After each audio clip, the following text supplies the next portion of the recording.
Thank you all for being here. It's great to see so many familiar faces today. My name is George, and I'm delighted to talk about a topic that defines who we are and how we connect with each other: accents and dialects across Britain. Language is more than just words. It's a reflection of culture, history, and identity. Today I'll guide you through the rich tapestry of British accents and dialects, showing you how they've evolved and what makes them so fascinating. Let's begin with the basics. You might have heard the terms accent and dialect being used interchangeably, but they are different. An accent refers to how people pronounce words, while a dialect includes pronunciation, grammar, and vocabulary specific to a region. Britain, despite its relatively small size, boasts an incredible variety of accents and dialects that have developed over centuries. One of the most well-known accents is received pronunciation, often referred to as RP or the Queen's English. It's the accent you might associate with newsreaders or historical dramas, as it's seen as formal and polished.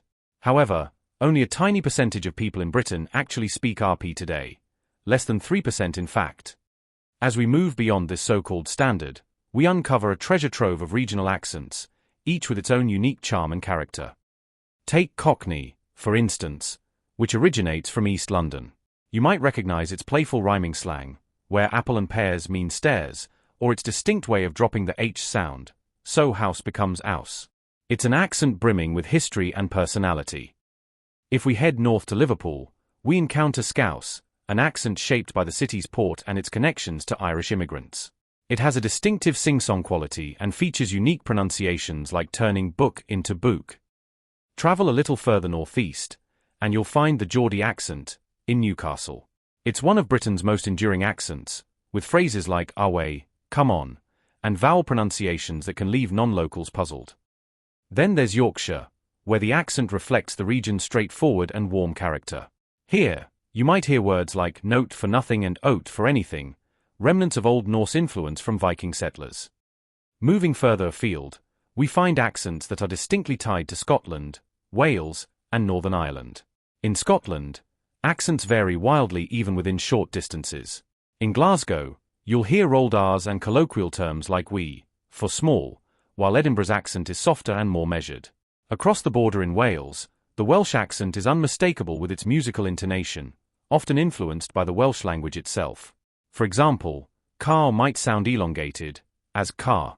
Meanwhile, in Northern Ireland, the accents are known for their melodic rhythm and softer tone, a blend that's both soothing and unique.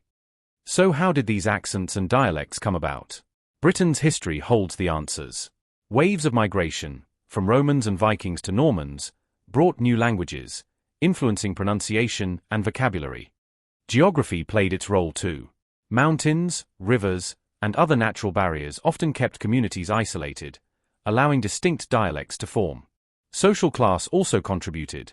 Accents like RP were traditionally associated with the upper class, while regional accents reflected working-class identity and pride.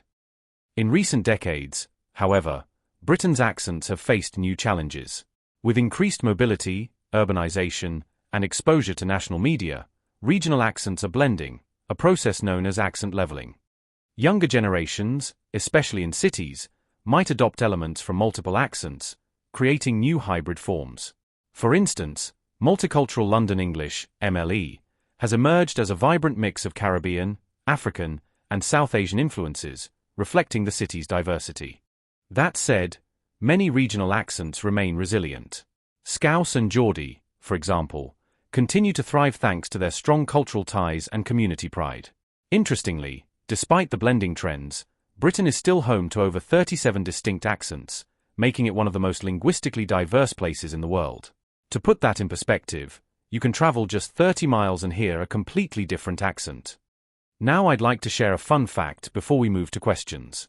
Did you know that some accents, like Cockney, even come with their own unique slang? For instance, in rhyming slang, dustbin lid means kid. These linguistic quirks remind us how language can be both functional and playful. That concludes my presentation on accents and dialects across Britain. I hope it's given you a deeper appreciation for the way we speak and the stories our voices carry. Thank you for listening. Now I'd like to open the floor to any questions. How do British accents compare to English accents in countries like the US or Australia? British accents generally retain more vowel variety and older pronunciation styles, as they've been influenced by centuries of tradition. In contrast, American and Australian accents have evolved due to geographic isolation and local influences. For example, American English has a strong R sound, whereas in accents like RP or Cockney, the R is often dropped. Australian English, on the other hand, tends to have a more relaxed pronunciation, with vowels that glide between sounds. Are there any British accents that are disappearing? Yes, some rural accents and dialects are at risk due to urbanization and accent leveling. For example, traditional accents in small villages might be overshadowed by more neutral or urban accents as younger generations move away.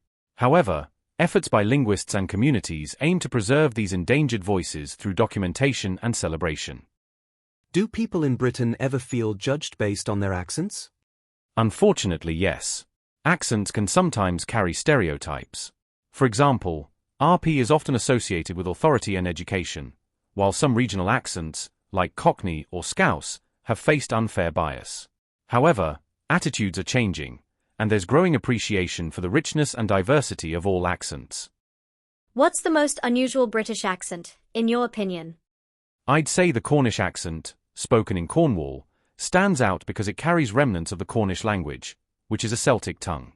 It has unique rhythms and vocabulary that make it quite distinct from other accents in England. Do British accents influence each other, or do they remain distinct? Accents definitely influence each other, especially in areas where people from different regions come together. For example, in larger cities like London or Manchester, you'll often hear a mix of local accents combined with influences from newcomers. However, some accents, particularly in more rural or tight-knit communities, remain quite distinct because they're less exposed to external influences. That's part of what makes Britain's linguistic diversity so special. It's a balance between evolution and preservation. Are there any accents or dialects in Britain that are easier for non-native speakers to understand? Non-native speakers often find accents like received pronunciation, RP, or standard Scottish English easier to understand because they're clearer and less regionally distinct. However, understanding depends on exposure. For instance, someone familiar with TV shows or media featuring Cockney or Northern accents might find those easier. It's all about what you're used to hearing. Why do some accents like RP carry more prestige compared to others? The prestige of accents like RP stems from historical associations with power, education, and social class. RP was often used by the upper class and in prestigious institutions, which gave it a certain authority. In contrast, regional accents were sometimes unfairly linked to lower socio-economic backgrounds. Thankfully, this perception is changing, and there's increasing recognition of the value and richness of all accents in Britain today. If there are no more questions, we'll wrap up this presentation. Well, thank you all for your thoughtful questions. It's been a pleasure sharing this journey through Britain's accents and dialects with you. Thank you, George, for such an engaging and informative presentation. You've clearly done your research, and it's evident from how well you've answered those questions. Let's give George a round of applause.